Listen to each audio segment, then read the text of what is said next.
took a deep dive into Georgia's offense here. I wanted to kind of look at some statistics. I've watched Georgia play a pretty good amount this year. I think there are some teams I've probably seen more, but I think because of the profile that they've played at for the last couple of years, everyone's pretty aware of what they've got cooking over there. If I asked you to name some Georgia offensive players, you could give me Stetson Bennett, their quarterback. You could give me Brock Bowers, the all-world tight end. You might be able to give me Darnell Washington because he's comically large. If you go to the game, maybe your view is a little bit different because you might be high up or whatever. But if you watch this game on television, look at Darnell Washington standing next to Brock Bowers. It is hilarious. He makes Brock Bowers look like me. And by the way, Brock Bowers is 6'4", 230. I'm not. Darnell Washington is 6'7", 270. Like, Brock Bowers would be like an awesome player to pick in Mortal Kombat, the video game. He's just like jacked and huge, and he looks like a shrimp compared to Darnell Washington. Those are the two tight ends that Georgia's going to try it out there with Stetson Bennett. And you probably know that. You might not be able to name me a Georgia running back. There's a reason for that. They don't have their usual Todd Gurley, no Sean Moreno type guy. They rotate three guys. Not a single one of their running backs averages more than 54 yards per game. Not one. They all average more than 5.3 yards per carry. It's Kenny McIntosh, Kendall Milton, and Dejon Edwards. They're all good, and they can all move the pile. But none of them on a given day are very likely to have 24 carries for $161 and 3 scores. That's not how they've run this thing. They're going to keep rotating these backs in and keep them fresh. They want to grind you down. On the outside, Ladd McConkey is the featured receiver.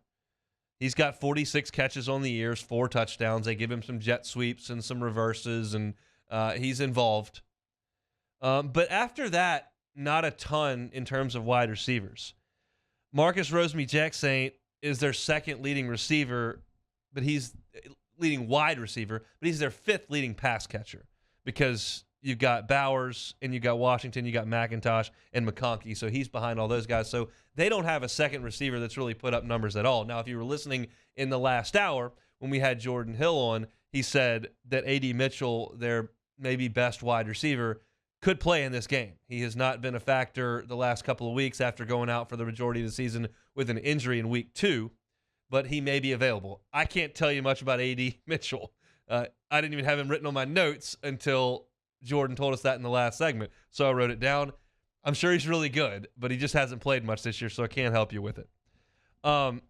Stetson this year, you've watched it, 262 yards per game, 16 touchdowns, 6 picks. He's completing 67% of his throws. He's second on the team in rushing touchdowns. He's got 7 this year, which he is fast. Like, he's a fast, athletic dude. He gets hate because he's short and fairly skinny. But just in terms of being able to run and make the throws and whatnot, it all looks pretty good. I mean, he looks pretty good running the football. And he's one of the winningest quarterbacks in the history of the Southeastern Conference. In his Bulldog career, Bennett's 26-3. How about this for a number on Stetson Bennett as I was perusing game notes? Bennett and Tim Tebow are the only 2 SEC players since 2004 to have 4 consecutive games with 250 passing yards and a rushing score. That's pretty good company, Tebow. And you don't think of Stetson Bennett necessarily when it comes, or at least I don't, as a guy who is going to light you up on the ground. He had a 64-yard touchdown run earlier this year, and he's not going to light you up on the ground, but he's very capable, and he can annoy you by moving around back there, creating some time. Maybe he picks up the first down. Maybe he takes off and runs. Not totally unlike Joe in college. Y'all remember the plays Joe made against Georgia, against Oklahoma, where he's running around. He had the 2 crazy ones against Georgia. The first touchdown where he backed up and made time, and Georgia wasn't going to come get him. And he made time, and finally threw it in the end zone and got chased for a touchdown. Then the play where they come around the edge and they think they have him sacked 3 times, and he throws it to Jefferson for like 65. And I'm not saying Stetson's going to do that a bunch, but he is quick, he is mobile, he is agile. What's interesting with Stetson Bennett the last 2 weeks, and if you caught the Open and Charlie show, he mentioned this, he hasn't thrown the ball very much or very well the last 2 weeks. Against Kentucky and Georgia Tech, he's only completed 49% of his throws, 23 of 47, for 128 yards per game, 2 touchdowns and a pick. Now, if you listen to Jordan's interview in the first hour, he said, yeah, the weather conditions were pretty crummy at Kentucky. I'm thinking they probably won't be too crummy inside Mercedes-Benz Stadium on Saturday. But they were fine against Georgia Tech, and it was a fairly close game, and Georgia just kind of leaned on that running game. And that's what gives me some pause, because I spent all last week telling you that LSU had really done a nice job on running backs. And really, there are a lot of games where they did. But they didn't against Tennessee. Judkins' numbers were pretty good, even though last week I was telling you, they did keep in check in the second half, and they did. But he got his 128 and 2 scores. But A&M and Devon Achane, made me nervous. I mean, he just gashed LSU from start to finish. They had 2 3-and-outs, and other than those 2 possessions, it was a free-for-all for A&M. And George is a lot better than that at running the football. A lot better. And they have really gotten it cooking the last 2 weeks on the ground. But they run for over 200 far more than they don't. And it's McIntosh, and it's McIntosh, and it's McIntosh. And they take him out. There goes Milton. There goes Milton again. And then McIntosh comes, and they just keep him fresh and keep him cycling. And this offense for Georgia is far more like a tugboat than it is like the Tua Tagovailoa offenses at Tuscaloosa that were like a drag racing car. I mean, you remember those Bama teams? The first drive, they scored in 3 plays every time. Auburn, Arkansas, South Carolina, A&M, whatever, right down the field. Boom. Waddle, Ruggs, Judy, all this. It was just a free-for-all. Smith. This is not like that. This is a snowplow. It's a tugboat. It's just moving forward, not making too many mistakes, not all that flashy, not as many big plays. Just boom, boom, boom, boom. And then you look up, and the statistics are rock solid, if not spectacular.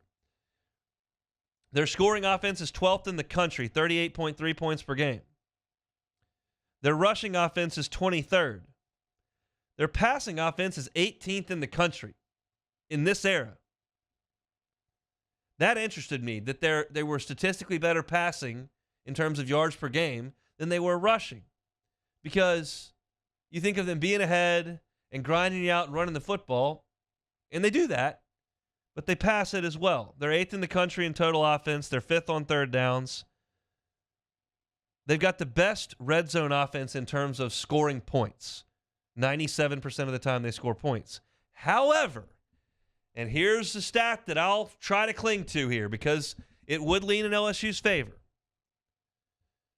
Red zone touchdown percentage. Georgia is 48th in the country, just 65%. LSU is 7th in the country in defense in the red zone in terms of touchdowns allowed. LSU's done a really good job of forcing field goals when the field shrinks. Georgia's had to settle for some field goals.